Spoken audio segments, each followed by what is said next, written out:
Today was a super interesting day. What's going on, team? It's Ricky with TechBot Solutions. And before I talk about the top 3 oversold stocks, as a lot of you guys like me to make these videos, please make sure to drop a thumbs up if you want me to continue to make them. I actually wanted to break down my AMC trade. If you guys follow me on Instagram, it's actually linked down below. I only have one Instagram account, just a little heads up. I have 189,000 followers. All the other ones are fake ones.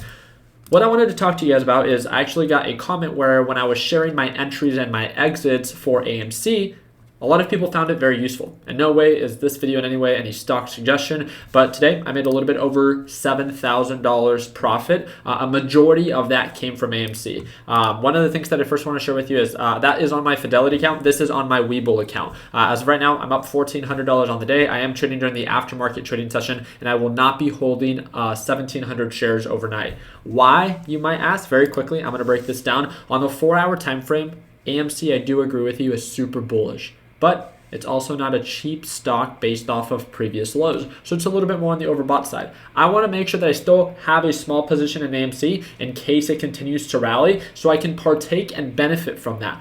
But worst case scenario, because we are so overbought, if all of a sudden AMC begins to pull on back, I don't want to have 1,700 shares in AMC and then partake in that pullback because that's a little bit more money than I would feel comfortable with.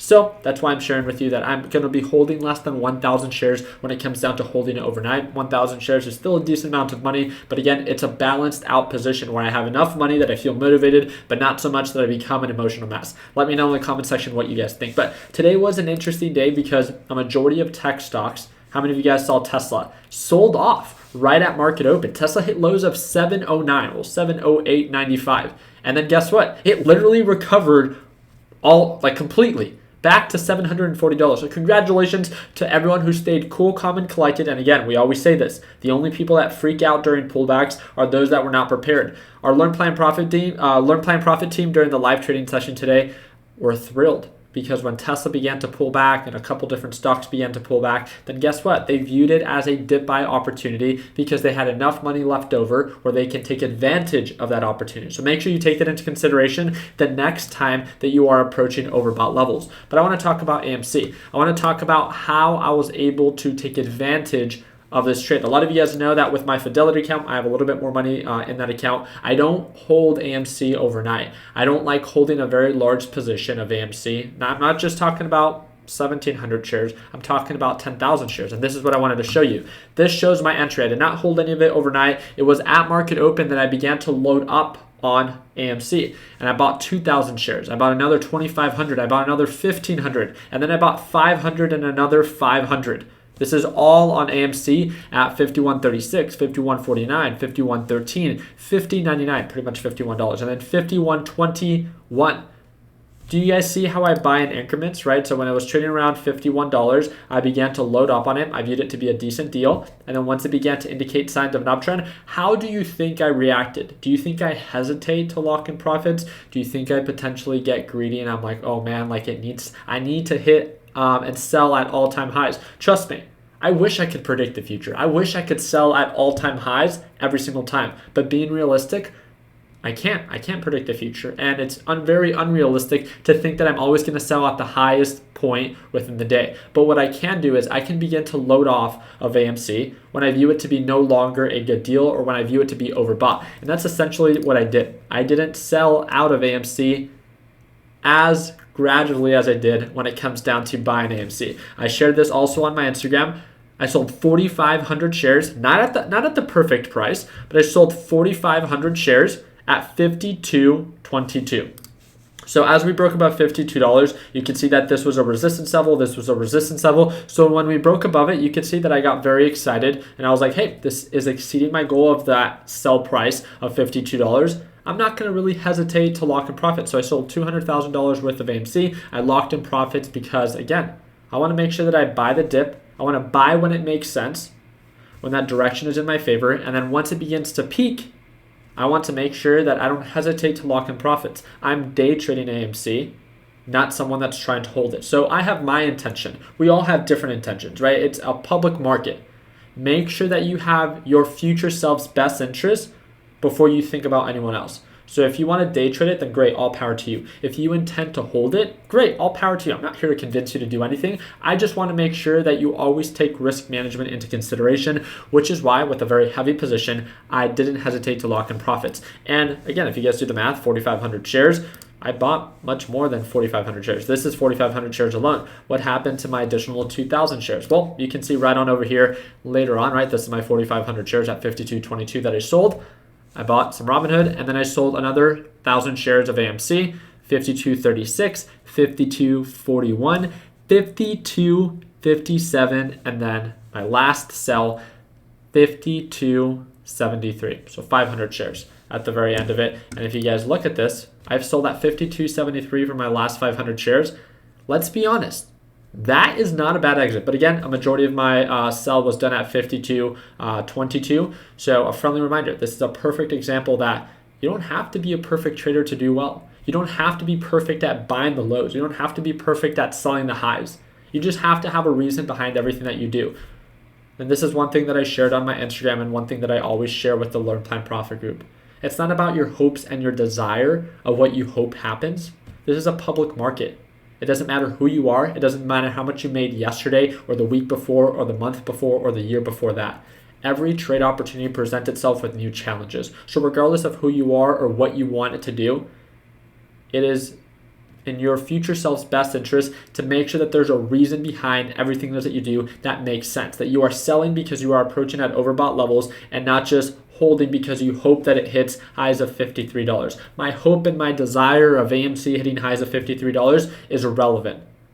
But what is important is if I begin to see indication of a resistance, if I begin to view it a little bit more on the overbought side based off of RSI, MACD, just based off of price action, then I'm not going to hesitate to lock in profits. I'm going to do my future self's best interest, lock in profits with that large position size, and anticipate another pullback because, again, it's only the people that are not prepared that are scared of the market pulling back. It's that simple. So with that being said and done, let's go ahead and talk about some cheap stocks. So the first one that we're going to be talking about is actually presented, or actually was brought to me by Weston. I don't know if you guys remember Weston, but this is on the day chart. This is overall for the past year. I like to focus, so these are more of value companies, right? These are companies that are very consistent. These aren't companies like AMC. These are not companies like pump and dumps or momentum plays or anything like that. But this is ADSK. Please make sure that you do your own due diligence. Today it pulled back a little bit, but it recently pulled back from 180-day highs. It's not that right now is the best time to buy. It's just that this is a very consistent and very bullish stock, which is 2 out of my 3 criterias. And the last thing is, it's a decent deal based off of previous highs. Does this offer crazy return? No, right? It's not that high risk, high reward type of play, but over 20% margin if it were to recover. I'm going to keep this one super simple. I set an alert for the break above the SMA line. If it actually begins to indicate signs of an uptrend, then great. Until then, I'm not going to worry about it. I'm not going to hesitate to try to buy the dip blindly. I want to make sure that there's a reason behind what it is that I do, and this needs to every opportunity that you choose to take advantage of should earn your investment, should earn your money to be invested. Don't just buy because you can or because it's accessible. The market's more accessible now than it ever has been. Don't abuse it, right? Make sure there's a reason behind everything that you do. And with this being said, I would wait for the break above the SMA line or some proper indication that, hey, this thing's actually beginning to recover and not just buy it and then it just continues to sell off. Don't put yourself in an unfortunate situation. The next one is going to be Visa. Visa has recently pulled on back from previous highs. How many of you guys know Visa, right? Recently pulled on back to the SMA line on the day chart. Is this something that you have to buy the dip on right now? Is this something that has to recover? No, but when it approaches the SMA line, it tends to find a support. Again, this is for our value investors, for people that maybe can't watch the market every single day, for the people that don't want to watch the market every single day. You don't have to day trade like us or like everyone else. Who cares what everyone else is doing? Make sure that the way that you approach the market is something that is attractive to your lifestyle, right? If you have a full-time job, if you are a student,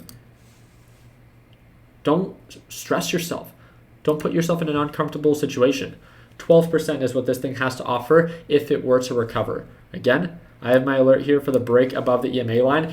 If we get that confirmation, great. And guess what? If it continues to sell off, I don't care. I didn't blindly buy the dip. The more it sells off, the better for me because I'm not invested in it. I want it to sell off. Because the more it sells off, the more profit for potential recovery it will then offer me. Stay patient. It pays to be patient. So we already talked about Kroger. We talked about Kroger in last week's video. This is more on the 4-hour time frame. So this was a recent dip due to earnings. So feel free to check that out. And then this is Twitter. I thought I would bring this up. Twitter dropped actually 4% at one point today. It's still pulling back as of right now. This stock is definitely not for everyone. Twitter's a little bit more volatile. It's a little bit more of a free moving type of stock. It's not like ABSK. It's not as conservative as Visa. But again, when it gets going, it rallies, right? And it recently pulled on back, so I thought I would talk about it, right? Everyone has different trading styles. Everyone has different tolerance levels, risk management, and what it is that they see value in. The reason I'm talking about Twitter is because it recently pulled on back. It's a little bit more on the oversold side based off of the RSI on the day chart, and it can still continue to sell off. So make sure you take that into consideration. If I were to buy the dip on this, I would do it with a very, very, very, very, very, very, very small position size. Why? Because if it still sells off, you don't want to become emotional. So make sure that if you suck at risk management or if you can't tolerate pullbacks, don't buy the dip, right? Don't buy before confirmation. But from where we're at right now, if it were to recover, offers nearly 20% based off of previous resistance levels at $71, and that's why we're talking about it. How did we do? They're decent, right? Not too bad. Let me know in the comment section what you guys think about today's video. I talked about my AMC trades. I wanted to be open with you guys. And I also wanted to talk about a couple different stocks that I came across thanks to Weston Moore. If you guys haven't checked him out, Karsten and More is a used car dealership that you're more than welcome to check out. But I really do appreciate you guys' time. I hope that it earned your thumbs up in this video. I trade live every single morning. If you want to join us, you don't have to, but I trade live every single morning. It's the second link in the description. If you want to learn more about it, take 1 minute. Scroll through it. If you want to see what it's like to watch me trade live, then scroll down, and it actually has a live trading video where you can get a taste of what it's like to watch me trade live. If you're not ready for that, but you want to join our free Facebook group, that's going to be the first link in the description. And if you want to pimp out your trading station with some aluminum art, some mouse pads, or a trading flag, everything on the website starts at $19. So again, that is the third link in the description. I appreciate your guys' time. Like always, let's make sure that we end the year on a green note. Take it easy, team.